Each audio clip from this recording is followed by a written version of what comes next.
after we did the first record, Anything for You, then we started to go to the different studios, and I remember we drop a mixing lab, and mixing lab is a spot, with all the big man and there, right? There's a bulb hot like fire them time and thing, and we sing, and when we sing, man, I tell you, say people come out, slide them, come out of the room, Bounty come out, everybody come out, they must say, oh, we never hear this before, what is?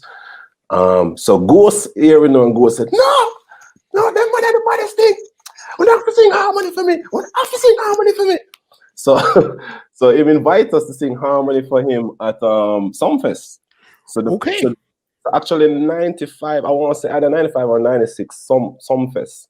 If you look at the tape, you can do your research. The headliners, that was the year when Monster Shack was the hottest thing. And Monster Shack ended up being the closing act for Dancehall Night.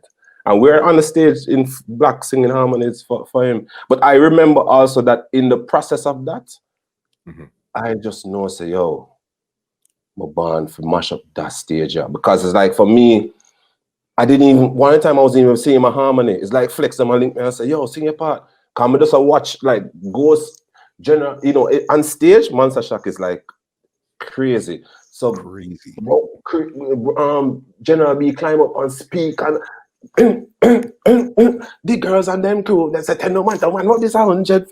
And the man a dig out some foul out of the crowd, and then Ghost call, food for me, Brian.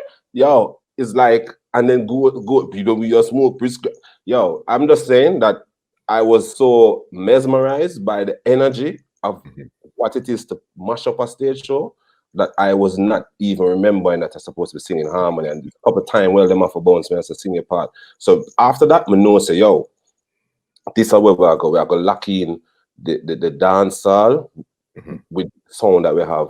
So Monster Shack was a big part of me molding, and I wouldn't say me alone. All of us molded our sound, created a sound, the four of us. But that gave me a lot of inspiration. So I actually wrote right after that, I write a song named Mona Lisa.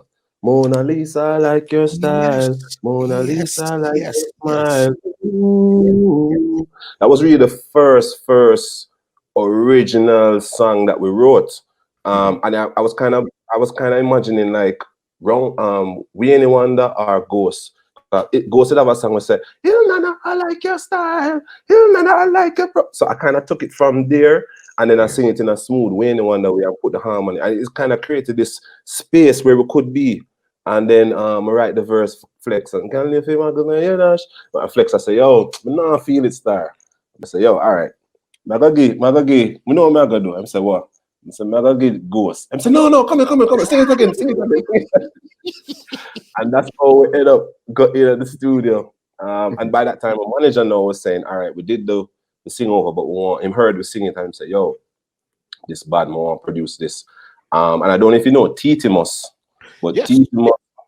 T.T.Mos was a young drummer them time there with a band named Caution, and we and my manager said, yo, that youth are bad, we're going to the studio with him. So he actually went in the studio at Bobby Digital, him and I think Ernie, and then played the beat for the original Mona Lisa. And that came out as our second record. So it was a big journey. It was a lot happening a lot very fast. We were opening up to the industry. Ghost and funny enough, everybody was just looking at us like, yo, you see, when Uno bus, the game over. Everybody was like, yo, nobody never say, Uno not gonna make it or whatever. Everybody was just like, almost like a respect before we even bus, just from how the sound was.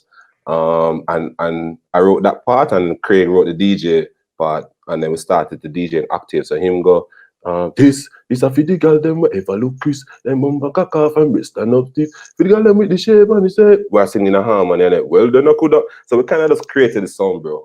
I can go on and on and on, but it's just an amazing journey when you think back, what we created and what it evolved to, you know what I mean?